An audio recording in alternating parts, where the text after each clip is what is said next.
Hindi maganda ang result ng harvest ngayong konti ko yung naging buyer namin. Pero babawi ko tayo bukas. Ganun lang ko talaga yan. Adekla tayo ngayon, bumawi tayo bukas para po makuswelo naman yung fish pan operator natin. Yan. Hindi na basahan daan ngayon sa mga dahil konti lang ko yung buyer namin. Babawi po tayo bukas, promise yan. Magdadalawang harvest pa po tayo pati sa Pinang. Going home na po tayo. Wala na siya aring araw. Pinawalan yung sobrang isda. Kaya hindi man good, kailangan magpa-good vibes pa rin tayo. Ganun po yan. Hindi titigil mag-harvest si Agent Ronin. Kaya pagpatuloy natin ang masayang pag-harvest. Dito ako sa Mapler, Mexico to. Sa pinakadulo.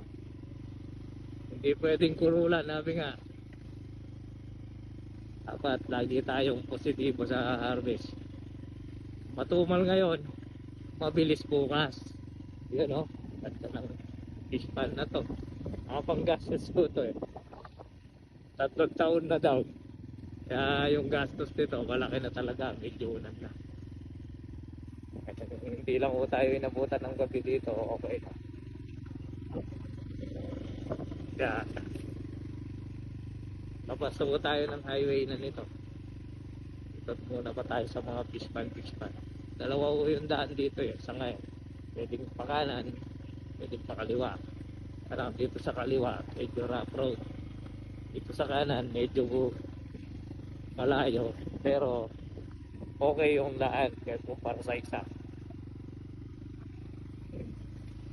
Mga fish pan ko. Dito tayo.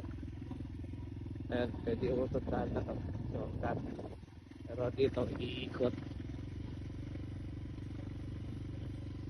Ganda ko yung lugar, oh. Pauwi na ako nito.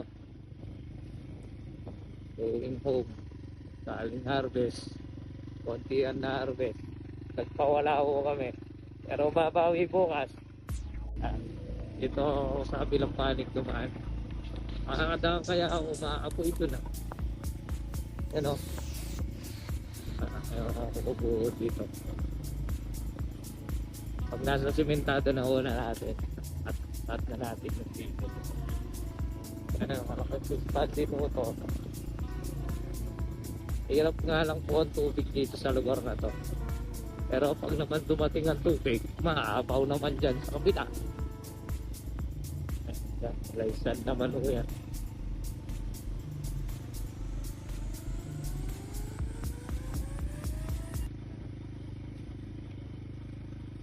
Nag-uuling mo pala sila.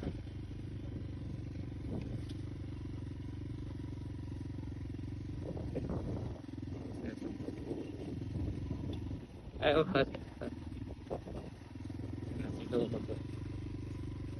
Okay. Malapit na tayo sa simentado nito.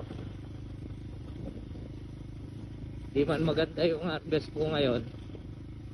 Lalabas. Bukas, babawi tayo. Agang gising.